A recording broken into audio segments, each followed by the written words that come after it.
Next formula है हमारे पास rank. तो जैसा कि आप देख सकते हैं यहाँ पे मैंने एक छोटा सा डेटा बनाया हुआ है जिसमें कि आप देख रहे हैं स्टूडेंट के नेम हैं, ठीक है, उनके मैथ्स, हिंदी, इंग्लिश तीनों सब्जेक्ट के मार्क्स हैं और उनका टोटल है।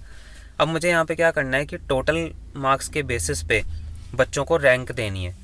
तो रैंक हम कैसे देते हैं कि भाई पूरी क्लास में जिस बच्चे के टोटल मार्क्स सबसे ज़्यादा होंगे उसको हम पहली रैंक देंगे, देन उसके बाद जिसके कम नंबर होंगे उसको दूसरी रैंक देंगे, फिर जिसके और कम नंबर होंगे उसको तीसरी रैंक देंगे, फिर जिसके और कम होंगे उसको चौथी रैंक देंगे।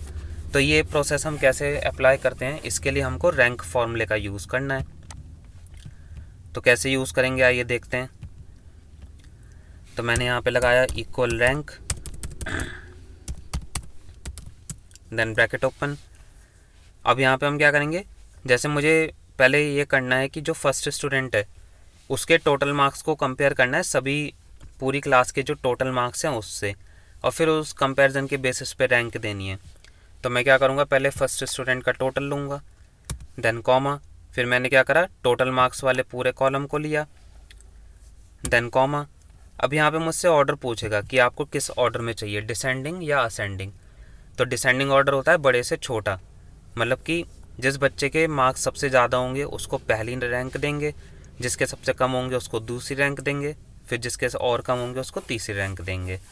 तो मेरे को क्या करना है, मेरे को ये वाला प्रोसेस फॉलो करना है। तो मैंने क्या करा, डिसेंडिंग ऑर्डर को फॉलो करने के लिए मैंने लिखा 0। अगर आपको उल्टा करना है तो वहाँ पे आप असेंडिंग ऑर्डर का यूज़ करेंगे, देन ब्रैकेट क्लोज और एंटर।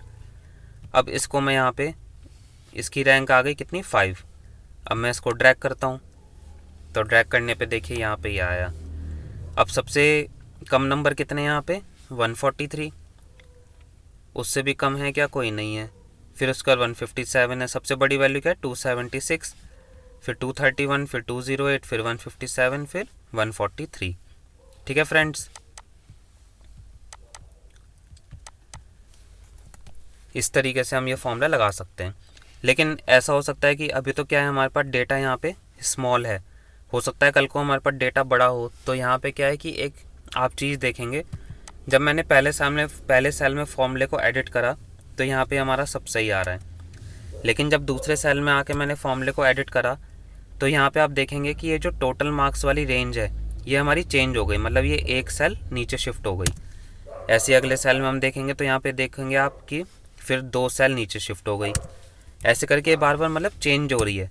मैं चाहता हूँ कि ये रेंज चेंज ना हो, क्योंकि अगर ये रेंज ऐसे बार बार चेंज होगी तो मेरी जो रैंक है ना वो गलत आएंगी।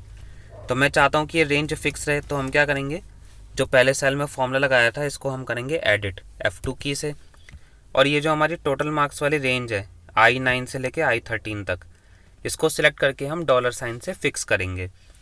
तो एक्सेल में हम डॉलर साइन कैसे लगाते हैं, हम कीबोर्ड के ऊपर एक फंक्शन की दी होती है F4, उसको हम प्रेस करेंगे एक बार तो हमारी ये रेंज फिक्स हो जाएगी। देन उसके बाद हम क्या करेंगे, इस फॉर्मूले को कर देंगे ड्रैग। तो अब ये जो रेंज है ये हमारी चेंज नहीं होगी, ठीक है। तो इससे हमारा जो आंसर है वो करेक्ट आएगा।